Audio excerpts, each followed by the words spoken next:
Hey there guys, I hope you're having a great day. Anyway, this is going to be a shorter video because this is basically a part 2 to my previous video.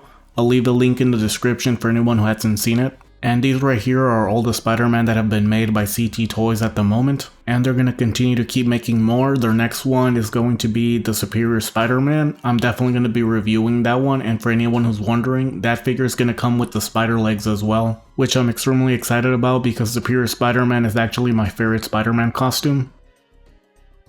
And this right here is Spider-Man Kaine. Now, to be perfectly honest, I don't know anything about this character. Most of my knowledge that I have from him is from the Ultimate Spider-Man cartoon, and I have no idea if that's even accurate to how he is in the comics. And by the way, in my honest opinion, I think the Ultimate Spider-Man cartoon is actually pretty good. I know a lot of people said that it was terrible back when it came out, but personally I think the one that came afterwards was the terrible one, the one from 2017. That show was just boring as hell. Now, as an action figure, this one definitely looks the cleanest out of the three that I have. But personally, I prefer the black suit Spider-Man simply because of the design of the costume. And just like the black suit Spider-Man, they actually sculpted the spider logo both on the front and the back. Just keep in mind, because of how the butterfly joints are designed, they can actually cover up the spider logo when you're using them. Not to mention, both spider logos are well painted, and honestly, their quality control so far for me has been pretty good. And when it comes to the back spider logo, they actually continued the design underneath the butterfly joints, so even as you're using that articulation, you don't have to worry about it, breaking up the symbol. Now, when it comes to the accessories, you're pretty much getting the exact same thing as the black suit Spider-Man. The only difference is the logo on the stand. The only unique accessory that he has are his stingers. They're basically like Wolverine's claws. And as you can see, he comes with 6 pairs of hands, with the default ones being a pair of fists.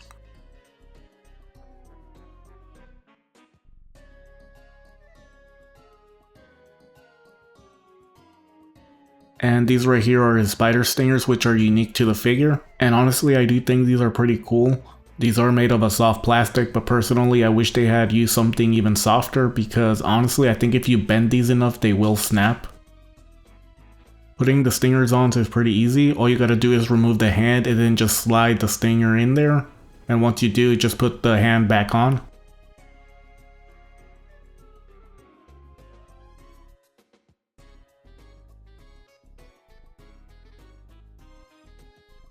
Alright, and now it's time to move on to the head accessories.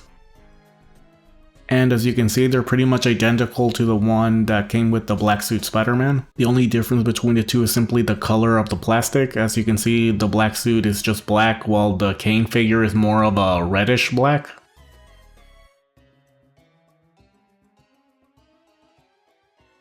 And it's pretty much the same thing for the alternate heads. As you can see, these ones give them a more angry, narrow eye look. Personally, when it comes to the Kaine one, I prefer the default head, but for the black suit, I prefer the narrow eye look. But that's just my personal preference.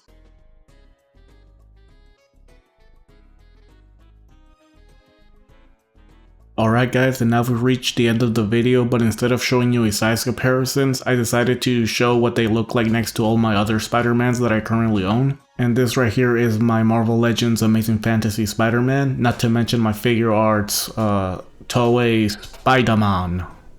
And as you can see, the CT Toy Spider-Man are the tallest, while the figure arts one is the smallest. And I know I've said this in my last video, but I really hope they make a CT Toys version of Spider-Gwen. Mainly because if they give her the same treatment, we can get a lot of customs with her. They could easily make a Mayday Parker Spider-Girl, not to mention we can get like a Jessica Drew and maybe even a Julia Carpenter. And for any of you guys who are interested in buying any of these figures, make sure you go to the Funly Toy Store at AliExpress. When you buy it from there, you're basically buying the figures directly from the people who are making them. Just whatever you do, don't buy multiple figures at the same time. If you want an explanation why, go watch part 1. I'll leave a link in the description for that. The explanation is at the very beginning of the video. And thank you guys for watching. I hope you enjoyed. Please like and subscribe, and I'll be uploading more soon. I'll see you guys later.